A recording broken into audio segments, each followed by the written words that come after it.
Hello and welcome to what is likely the first episode of our all-new, all-improved Sonic Character Chaos DX, the show where we take our favorite multicolored cartoon animals deathly seriously.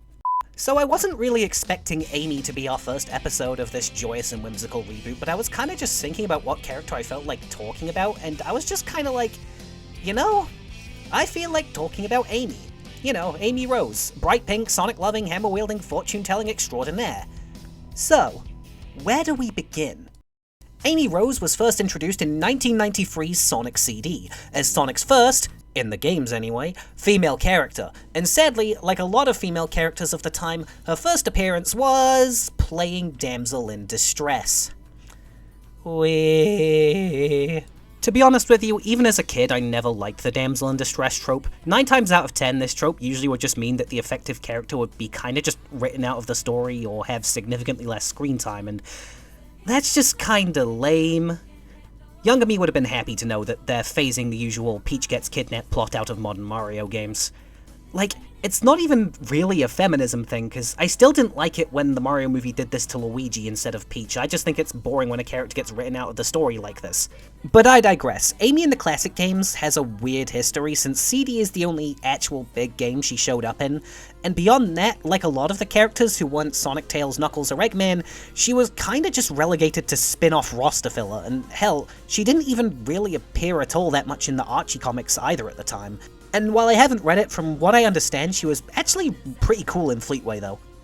Since Amy didn't really have any big gimmicks to her character other than being a fortune teller, I guess, they basically had to make up a fighting style for her on the spot when they added her to the roster of Sonic the Fighters, deciding to give her a large, comically cartoonish hammer to attack with. This will be important later, as I assume most of you know. And to be honest, her design at this point is kinda weak in my opinion. Like, it's a pink Sonic in a dress, and like, I'm not even really that fond of the outfit as a whole. I like the trainers though, those are cute, but overall, this design just really doesn't do much for me. Again though, I think what Fleetway did with this character design is actually pretty cool.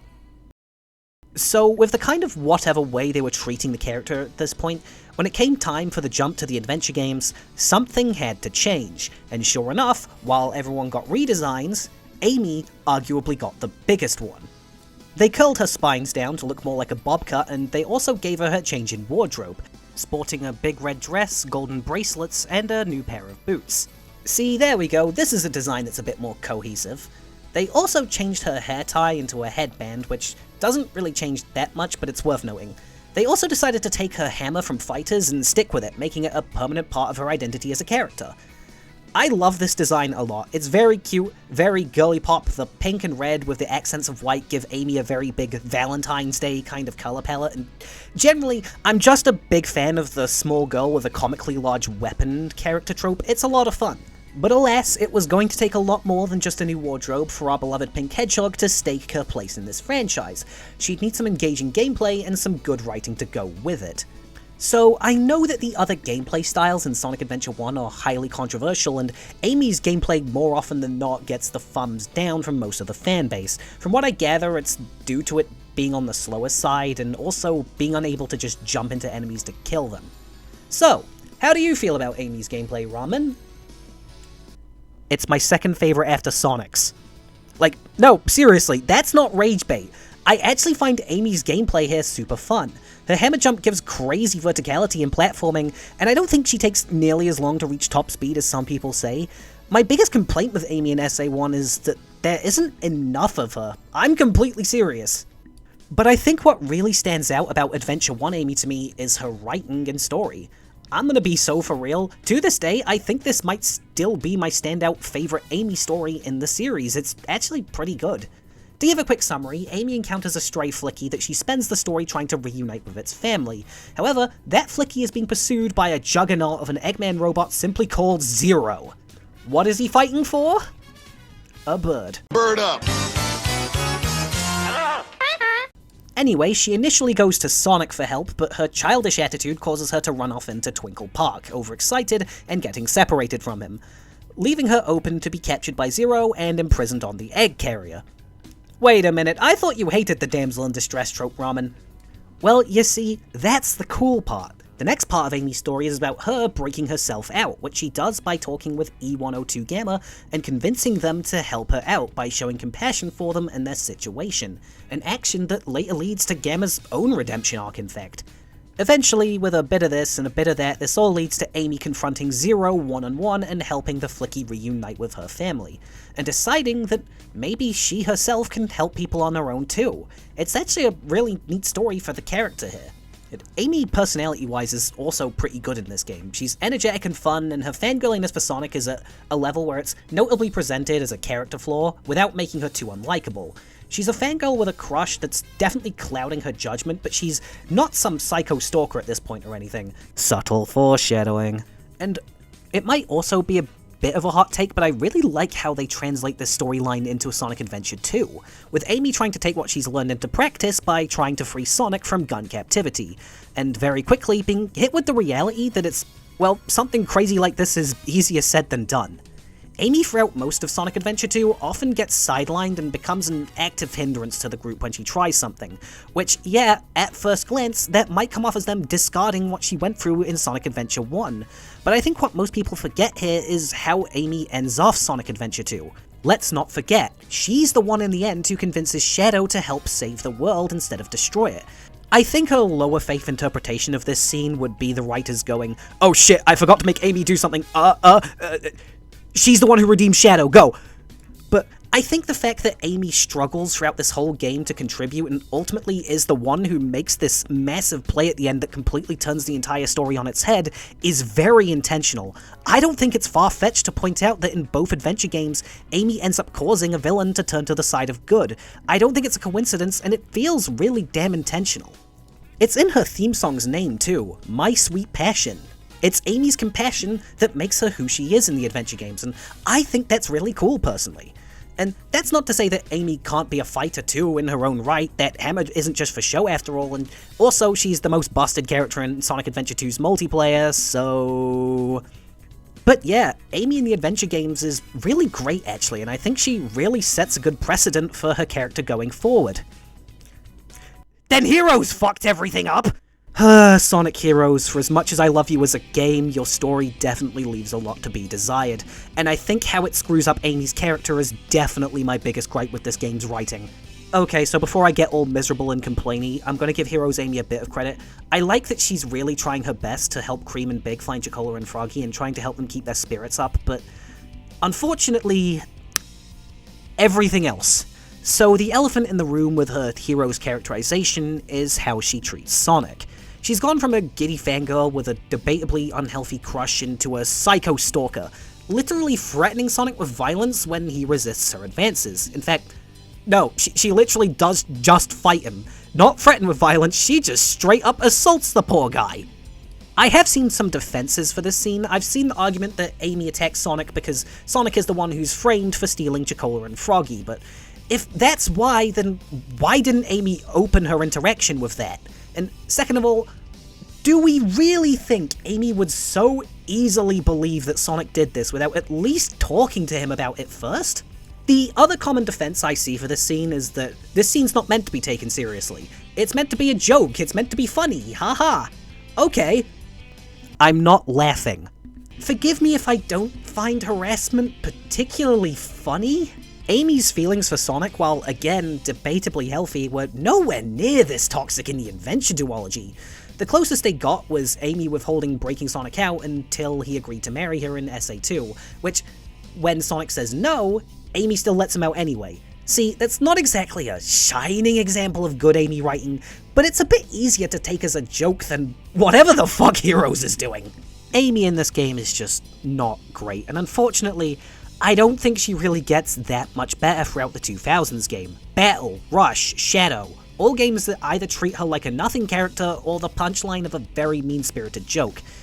I mean, I do like that Battle implies that her bracelets are actually Rock Lee-style training weights. That's kinda fun. But, like, the rest of Battle? Not it, Chief.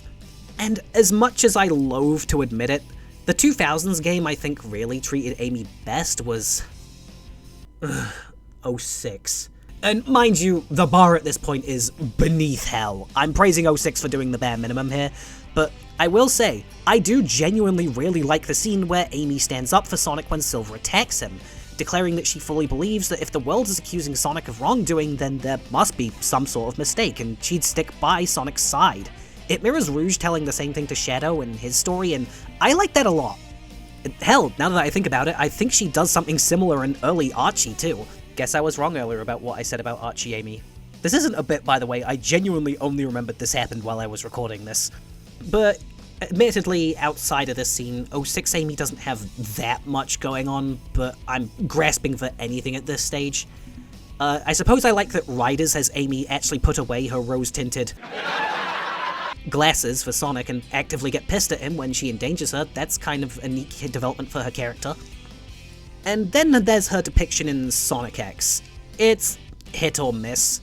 I should clarify that I have only watched this show's English dub. I don't know if she's any different in the Japanese version, but in a lot of episodes of Sonic X, she's downright insufferable or just the punchline of a joke again. But I think she definitely does have her moments in this show. For one example of what's actually one of my favorite Amy moments in the whole franchise, I really like the beach episode where she makes the good luck bracelet for Sonic, that then gets trashed by an Eggman robot, which causes her to go berserk on the said robot.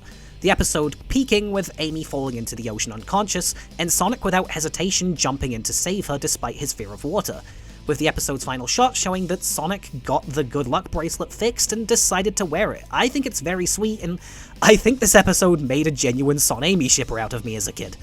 So yeah, my point overall is that Amy throughout the 2000s is very hit or miss for me. She has her moments, but it requires going through the absolute trenches to find them. I guess to list one more thing, I like the scene in Unleashed where Sonic is genuinely upset that Amy doesn't recognize him as the werehog. I think that's another thing that shows that despite his outward annoyance to her attitude, Sonic does in fact like Amy to some extent, whether that be as a friend or maybe the crush is starting to go both ways, who knows? And then the 2010s happened. I really don't have much to say here. Like most of the cast in the 2010s, Amy suffered from not getting to do anything. Like, there's nothing for me to discuss here.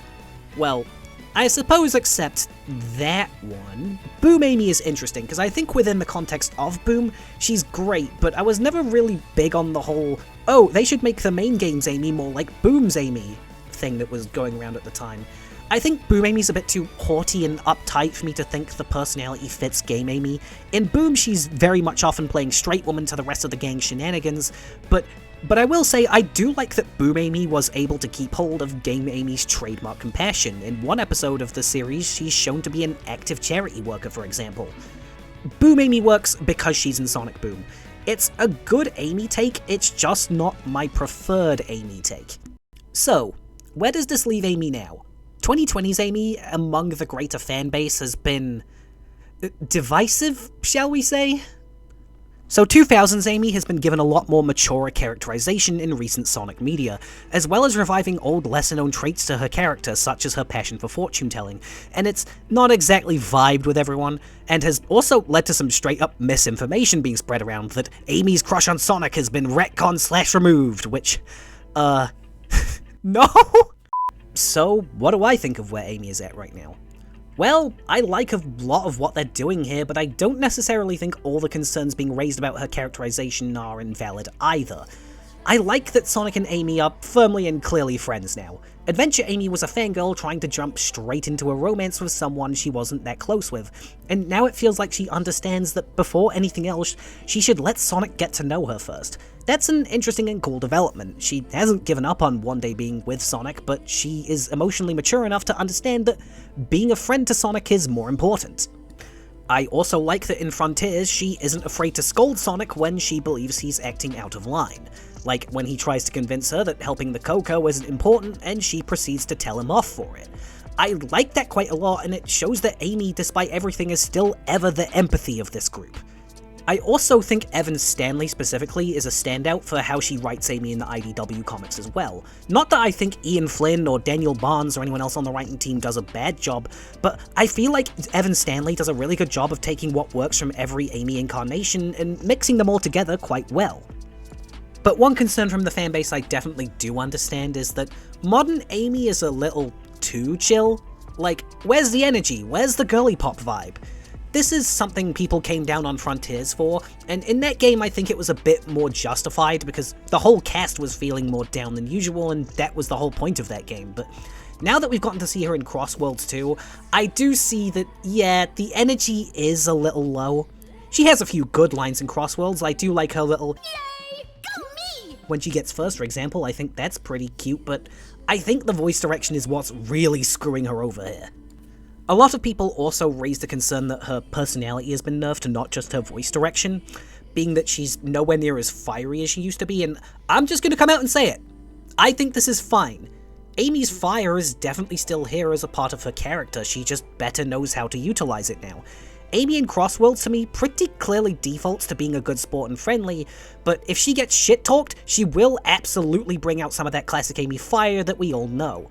For example, when Jet shit-talks her in their interaction, she responds by telling Jet that she's going to shove her victory in his face after this race is over. I'm here to race, same as you, jerk, and when I win, I'm not gonna be gracious about it. And again, I think it's just a shame that the voice direction really nerfs these interactions. But when it comes to how Amy is written here, I'll admit I'm a little confused on what the detractors of this writing really want, to be honest. Like, do you want Amy to open her interactions by calling her rival a slur? That last bit was a joke, but seriously, I'm genuinely curious. Tell me in the comments how you feel about how Amy is being depicted right now in the games, like, I'm interested to hear. It feels like a lot of people really want a reinventing of the wheel for Amy as a whole, or rather to just revert her back to how she was in the 2000s. And yeah, I do want her energy back, but I don't want to lose what Amy's gained along the way because I like a lot of it.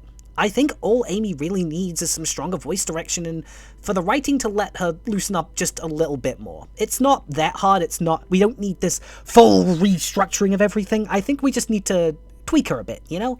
We will see what direction the pink hedgehog takes in time with her debut in the movie continuity confirmed to be on the way, and I do hope going forward that Sega can find a nice balance with Amy. I don't think everyone is going to be satisfied, that's just not possible nor realistic, but I'm looking forward to seeing more of our favourite pink hedgehog. And to close off this video, I'm just gonna give you some rapid fire thoughts about some things Amy related that I just couldn't fit anywhere else into the main video.